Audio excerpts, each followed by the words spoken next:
Hello everyone, teaching Wellesley में हम सभी का स्वागत करते हैं और आशा करते हैं कि आप सभी ठीक होंगे। आज के इस वीडियो में हम बात करेंगे composition of milk in different species.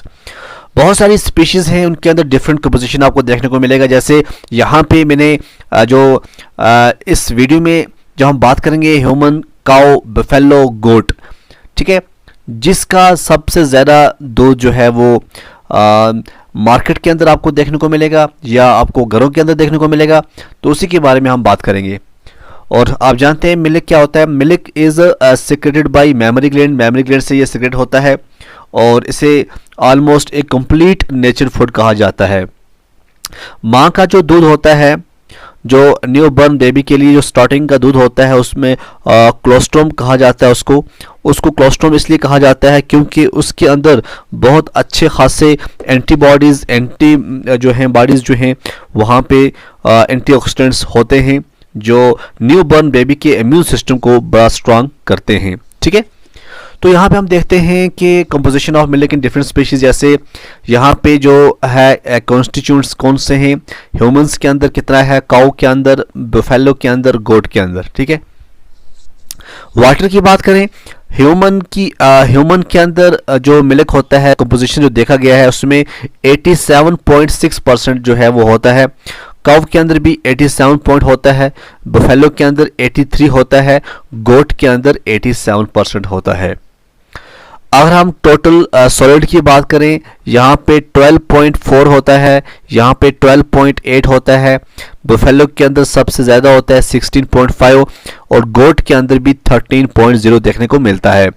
Carbohydrates की बात करें, सबसे ज़्यादा कार्बोहाइड्रेट्स जो हैं वो ह्यूमन के मिल्क के अंदर देखने को मिलेंगे 7.5 और काऊ के अंदर जो होता है कम होता है 4.4, बफेलो के अंदर 5.4 अच्छा खासा होता है, सेकंड नंबर पे आता है, और 4.6 जो है वो गोट के मिल्क के अंदर कार्बोहाइड्रेट देखने को मिलेगा। लिपिड्स की बात करें, 3.8 होता है ह्यूमंस के अंदर, 3.8 होता है काऊ के अंदर, 6.5 सबसे ज़्यादा जो लिपिड्स है वो बफेलो के मिल्क के अंदर आपको देखने को मिलेगा और सबसे कम लिपिड जो है वो आपको गोट के मिल्क के अंदर देखने को मिलेगा। प्रोटीन्स की बात करें, सबसे ज़्यादा जो प्रोटीन होता है वो बफेलो के मिल्क के अंदर होता है, सबसे कम प्रोटीन जो है वो ह्यूमन के अंदर होता है 1.1 और काऊ के अंदर 3.3 और गोट के अंदर 3.7 देखने को मिलेगा। कैल्शियम की बात करें, 35 मिलेगा आपको ह्यूमंस के अंदर, 150 मिलेगा आपको काऊ के अंदर, 160 मिलीग्राम मिलेगा आपको बफेलो के अंदर, 175 मिलीग्राम आपको देखने को मिलेगा किसके अंदर, गोट के अंदर। यहाँ पे मेंशन किया गया है, यहाँ पे लिखा है ग्राम, ग्राम, मिलीग्राम। ठीक है, तो यहाँ पे आप देख सकते हैं ग्राम, ग्राम, तो ये सिस्टम है आपको यहाँ पे आपको देखने को मिलेगा। मैग्नीशियम सबसे ज़्यादा काऊ, गाय के मिल्क के अंदर सबसे ज़्यादा मैग्नीशियम होता है 13 मिलीग्राम और आपको 2.2 मिलीग्राम मिलेगा ह्यूमन के अंदर मैग्नीशियम, 10 मिलेगा आपको बफेलो के अंदर, 8 मिलेगा आपको गोट के अंदर। फास्फोरस की बात करें, सबसे ज़्यादा फास्फोरस आपको काऊ और बफेलो के अंदर मिलेगा देखने को, सबसे कम जो होता है ये ह्यूमन के अंदर देखने को मिलेगा और आपको गोट के अंदर जो है सेकंड नंबर 70 मिलीग्राम आपको देखने को मिलेगा। सोडियम की बात करें, सोडियम जो है आपको 15 मिलेगा मिलीग्राम किसके अंदर, ह्यूमन के अंदर, 60 मिलेगा काऊ के अंदर, 60 मिलेगा बफेलो के अंदर और 50 मिलेगा गोट के अंदर। पोटेशियम की बात करें, 55, 140 सबसे ज़्यादा पोटेशियम जो होता है वो काऊ के मिल्क के अंदर होता है और 130 आपको बफेलो के अंदर मिलेगा, 85 जो है आपको गोट के अंदर देखने को मिलेगा। ठीक है, तो ये इंपॉर्टेंट होता है एग्ज़ाम्स के अंदर। अक्सर कई एग्ज़ाम होते हैं जिनके अंदर ये क्वेश्चन जो है वो पूछा जाता है, तो इसीलिए ये इंपॉर्टेंट बनता है कि आपको किस तरह से ये डिस्क्राइब करना है या किस तरह से आपको पढ़ना है। ठीक है ना, तो यहाँ पे एक चीज़ होती है, ये जो है मेन चीज़ जो है, एक चीज़ मैं भूल गया आपको, यहाँ पे mg और dl आपको हर जगह देखने को मिल रहा है। ठीक है, mg और dl, mg होता है मिलीग्राम्स और यहाँ पर है डिसीलीटर। ठीक है, DECI डिसीलीटर जो है, यहाँ पे dl देखने को मिल रहा है। ठीक है ना, dl क्या होता है, डिसीलीटर। तो उसके बाद हम थोड़ा आगे की तरफ चलते हैं और देखते हैं और कुछ इसके बारे में ख़ास जानते हैं। कंपोजिशन ऑफ मिल्क की जब बात हमने की, जो मेजर कंस्टिट्यूट होता है मिल्क का in different species, human, cow, buffalo, goat, आपने 22.1 टेबल में जो था वो आपने देखा। वाटर सबसे ज़्यादा आपने देखा कि उसके अंदर जो कंसंट्रेशन रेंज थी वो 83 to 87% आपको डिपेंडिंग ऑन द स्पीशीज़ वो आपको देखने को मिली। और बाकी जो 13 से 17% था वो सॉलिड, कार्बोहाइड्रेट्स, लिपिड्स, प्रोटीन्स और मिनरल्स, विटामिन्स, ये आपको देखने को मिला कंपोजिशन ऑफ मिल्क के अंदर। देखिए कार्बोहाइड्रेट्स इन मिल्क, ये भी बड़ा इंपॉर्टेंट रहता है कार्बोहाइड्रेट्स इन मिल्क। देखो मिल्क कंटेन करता है डाइसैचराइड लैक्टोस। क्या होता है इसके अंदर? डाइसैचराइड लैक्टोस होता है जो इम्पोर्ट्स करता है स्वीटनेस को। ह्यूमन मिल्क के अंदर सबसे ज़्यादा कंसंट्रेशन लैक्टोस देखी गई है 7.5%। अगर हम कंपेयर करें बाकी स्पीशीज़ को तो ह्यूमन मिल्क जो है is sweet enough for the babies to relish. Milk, sugar, lactose, ये दो मेजर फंक्शन जो है वो दो मेजर फंक्शन को सर्व करता है। कितने को? दो को। अब कौन कौन सा होता है?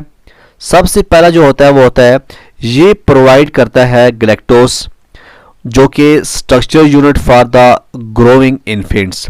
ठीक है, ये जो ग्लैक्टोस प्रोवाइड करता है ये क्या है? ये स्ट्रक्चर यूनिट है जो इन्फेंट्स होते हैं, ग्रो करते हैं बच्चे, तो उनके लिए बड़ा इंपॉर्टेंट रहता है। उसके बाद दूसरी चीज़ जो होती है, और हम इंटेस्टाइन की बात करें, वहाँ पे ये मेटाबोलाइज्ड होते हैं और to lactic acid.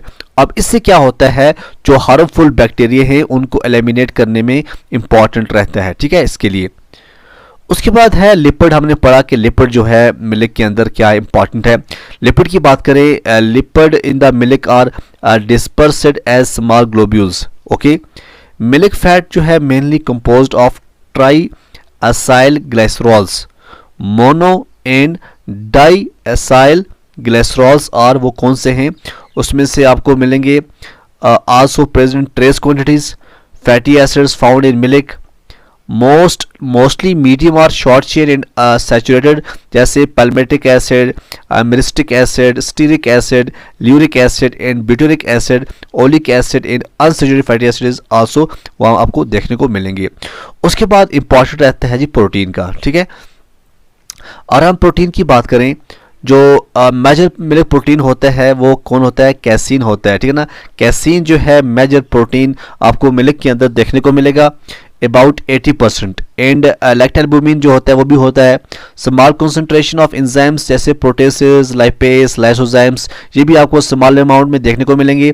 And अमाइनोग्लोबुलिन्स are also found, वो भी आपको देखने को मिलेंगे। मिल्क कैसीन जो है एक फास्फो प्रोटीन है जो ऑलमोस्ट एक कंप्लीट प्रोटीन होता है नेक्स्ट टू एग एल्बुमिन, और ये कंटेन करता है तमाम एसेंशियल अमाइनो एसिड्स।